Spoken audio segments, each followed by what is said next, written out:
Day. Joining us now, Representative Hank Zuber, a member of the House of Representatives for District 113 that covers Jackson County. Representative Zuber, good to see you again, sir. Gerard, good afternoon. Good to see you too. Good to be with you today. Yes, sir. What time you guys gaveling in today?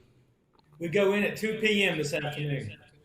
I think the Senate's at 10 these days, right? You guys are at 2? It was, yeah. They came in at 10. As you know, last week was the committee deadline to take up House bills, and it was, needless to say, it was hectic and very good way to describe it. Yeah, and fast moving. But this week should be a little bit slower. The Senate bills are coming in. I think Speaker Gunn has referred all of the Senate bills to the House committees. So it'll pick up next week, but probably a little bit slower this week, George. You chair, of course, the House Insurance Cmte. What sort of bills are you guys working on? What passed out of your committee that went to the Senate, and what are you dealing with that came over from the Senate? Well, one of the bills that I would like to talk about was House Bill 1299, if I may.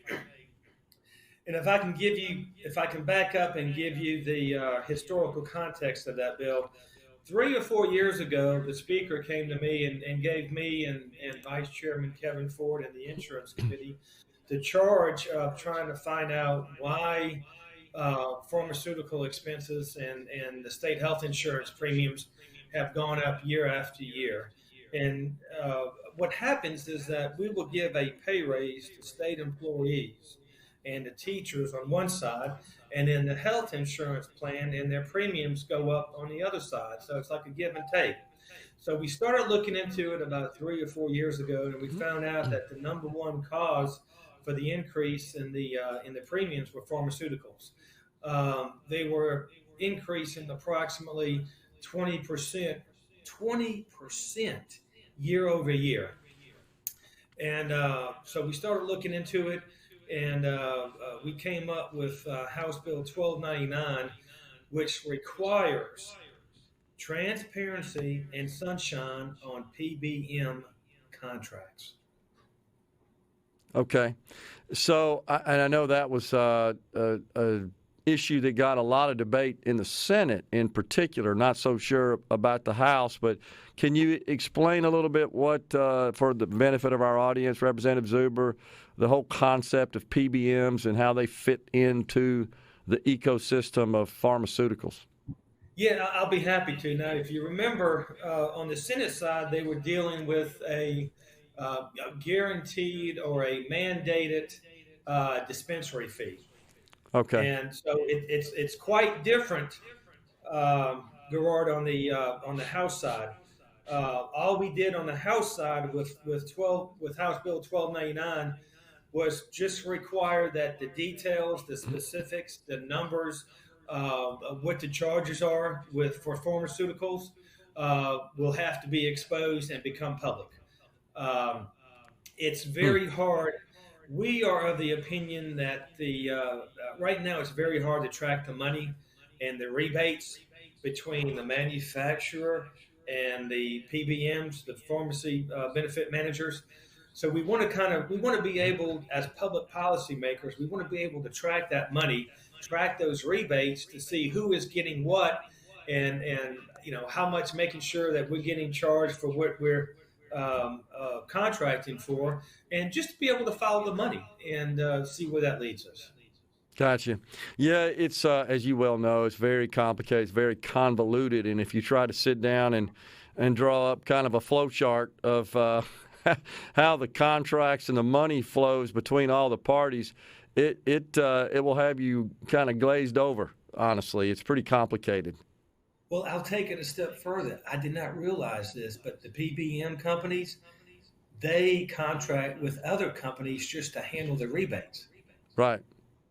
Yeah, because the rebate systems are so complicated, and in order for them to make sure they're receiving all the rebates they're due, they contract with third parties that have expertise in that. I got to tell you, my industry worked very much similar to that. We had certain rebate programs offered by the big tech manufacturers to their partners such as us, And if you sold a certain level, they would actually fund a resource on your staff to do nothing but track rebates. I had a full-time person on my staff that dealt with Hewlett-Packard just to administer the rebate program. Wow, that's amazing. Well, let me tell you something. It never, you know this, and I think you would agree with me. It never hurts to have sunshine and transparency on that process. So Yeah. it's Oh, a absolutely. beginning. Yeah. It's a beginning, and hopefully we'll be able to follow the money and see who's getting what, and give us better information next year to do something. That makes total sense.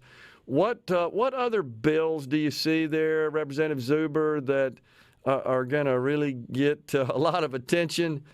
Certainly those that came over from the Senate and those you guys sent over to the House. These bills pertaining to the city of Jackson probably got the most debate, certainly the most contentious debate of any I've seen in a while. And let me tell you something. I'm glad you brought that up. I'll be happy to talk about that. Do you know where my home is for 5 or 6 months out of the year? The city of Jackson. My home is at Morningside Apartment Complex, 5 or 6 blocks away from the Capitol building. Right. Whenever I talk to and have interaction with my co-tenants, who are the majority are African Americans, you know what they want? They want us to do something. They want us to do something about the water. They want us to do something about crime. And that's the African American citizens just at Morningside. So I can imagine what it's like within the entire, city limits. So, I don't know who my colleagues are listening to, but all citizens, including African Americans in Jackson, want something done about the crime, and they want something done about the water.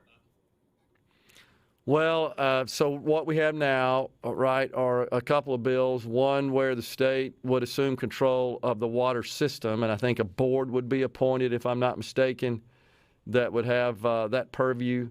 And then you've got the other, perhaps the most contentious of all, offered by Representative Lamar, which would expand the Capitol Complex Improvement District, establish a new judicial district. Judges would be appointed. So would prosecutors and defenders. And also you would have patrol would be done by Capitol Police for that expanded district, just as they do in the existing Capitol complex. I was in the gallery for that one and watched the amendments being offered by Minority Leader Representative Robert Johnson and, of course, Representative Lamar, who presented the bill. And they were sharing the podium there, going back and forth. And I saw many of the members rise in opposition to this legislation. But what I came away with was that those who oppose it pretty much just distill it all down to it's an act of racism. And those that favor it are trying to make the point, as you did, Representative Zuber, that we have a problem in our capital city. Leadership there seems to be failing. We got to do something. Well, and not only that, but, I have an open door policy. I will listen to anybody. That's how I learn. That's how I come up with legislation and solutions to problems. To the city of Jackson, everybody needs money, but what is your plan? Yeah. Tell me your plan for the water problems. Tell me your plan to solve the crime issues that we have. I'm here. I'm ready to listen. Well, I saw the mayor. Yeah, the mayor was in the South Gallery. I was in the North Gallery, and I was trying to hone in on his facial expressions, and he was very stoical. He didn't really show much emotion, much reaction. But of course, after it, he did. I thought he made some inappropriate comments that, of course, got published. But we'll see where this goes. You feel like this is going to pass in the Senate? I think it will. I think you'll have the same opposition in the Senate, but whenever the final vote is taken, I think it will pass. But obviously, that's one bill that has everybody's attention. Something that has my attention, and I don't know if it's been dropped. We don't have a deadline for this, but it's the income tax. I want to finish the job that we started. We have all this money, okay? We have money coming down from Washington. We have money coming down from D.C. We have tax revenue that is increasing. We have Go Mesa money. We have GCRF money. It's time to give some of that money back to the working men and women of this great state, and let's finish the job and get rid of the income tax once and for all. Right. I think we got to go, but I think you got some folks in the Senate that have to be convinced of that, including the lieutenant governor, for that to become a reality. We'll see where that goes. Appreciate you coming on, Representative Zuber. Take care, sir. Thanks. Yeah, thank you for having me. Coming right back in the Element Wealth Studios.